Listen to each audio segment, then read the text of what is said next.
Welcome to this week's, well, one of this week's review cars. I'm with Joseph as well. There's his Seat Toledo and the Polo. Now, why am I showing you a Polo? Well, because we've got the Skoda Scala. It's 1 litre, it's 3-cylinder, it's turbocharged, and it's got a 6-speed manual gearbox. Now, why am I showing them the Polo? It's because this Polo and the Toledo are the same car underneath.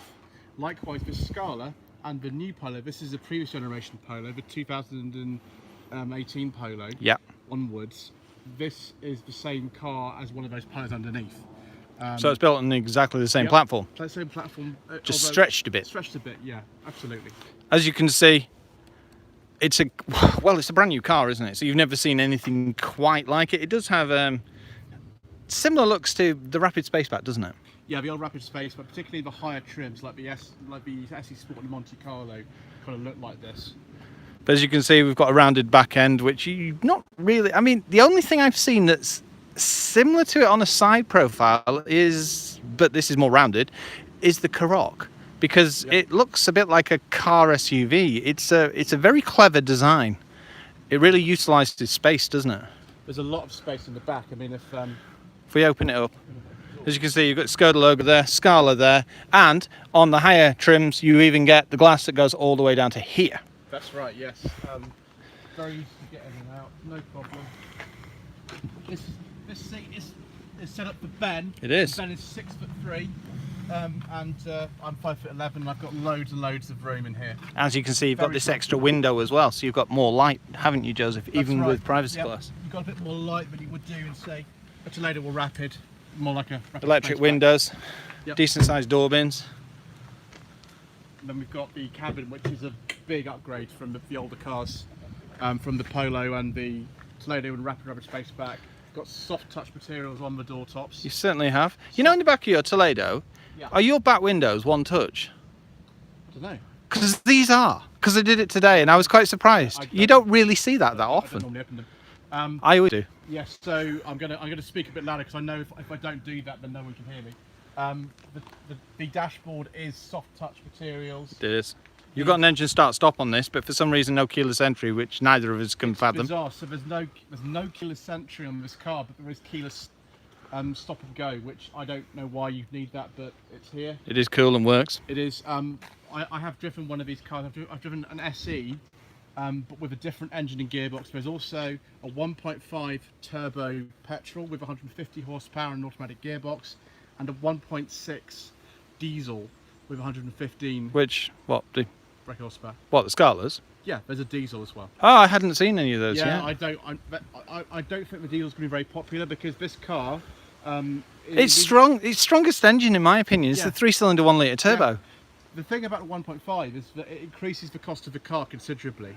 So a car like this, which is I've got the just under 20 grand, which is 19.5 with the couple options it's got on it. Yeah. If you go for the look, an umbrella. Yes. True Skoda style. Yeah. It comes out of there. If I pull it out, there we go. Just like on something like a Superb. Yeah. Or a Karoq. So if you go for the 1.5 automatic, it is £21,500 for a similar car. Yeah. So 6-speed manual's very good though. You can live with the 6-speed manual, the gearbox. It has got 40 less horsepower, but the extra power. I think it's very punchy, to be honest. Yeah, I don't think a lot of people will need the extra power of 1.5, to be honest. It is a good engine, but it's very instant as well with the power. If you drop a gear, there's power there, which is nice. Even at motorway speeds, it can still, take off. And you can save your money as well because this car will be cheaper to insure. It'll be also not only be cheaper to fuel, but the car is cheaper anyway, so you save the money and get a 1 litre. I like the combination of the black A pillars as well. I mean B pillar, sorry, with the black privacy glass and the white roof. It works very well, and you've got the black underside of the mirror. That's right. You can get black mirrors as well, and you can get a black roof and you can get progressive indicators as well, can't you?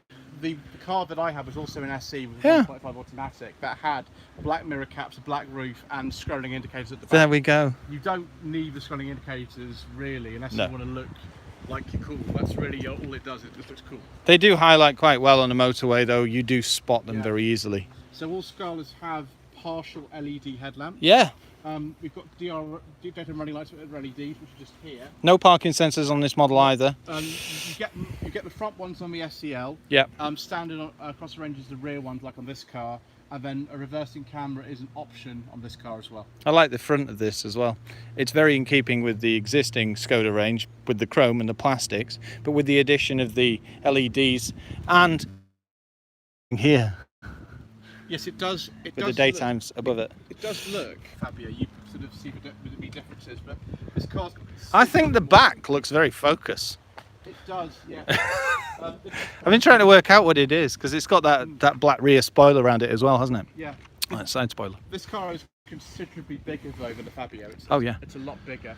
And then again, the Octavia is bigger than that. So you've got a lot of choice in the Skoda range with the sort of hatchback models that they do. Choice of wheels as well. These are 16-inch Alaris wheels, but your standards are Orion. They are. And this is the no-cost option for the Scala.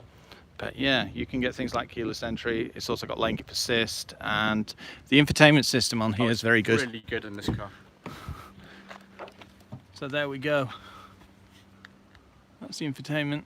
You've got the fuel computer like in the previous Skodas, which tells you things like eco tips, and it looks like I've got, is that air conditioning or just single zone? Standard air conditioning, the one you've got, because this is an SE. Yeah. So very comfortable seats, rather buckety as well.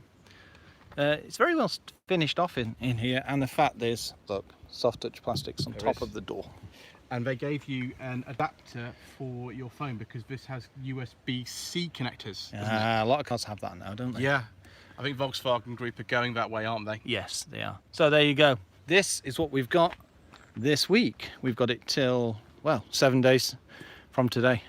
I'll be doing the review with Michael on tomorrow, actually, up in Newark. So watch out for that. I'll also do 5 things that I love later on in the week. Also watch out for the Mini content, the BMW content. Catch up on what we did at the BMW Drive Day last week. It's been pretty hectic. And then you can also check out Joseph's channel, where he's got lots of stuff from Goodwood, Shambolic Shuffles, all types of things. We've been really busy, haven't we? And it's not stopping yet. Indeed. Thank you, guys.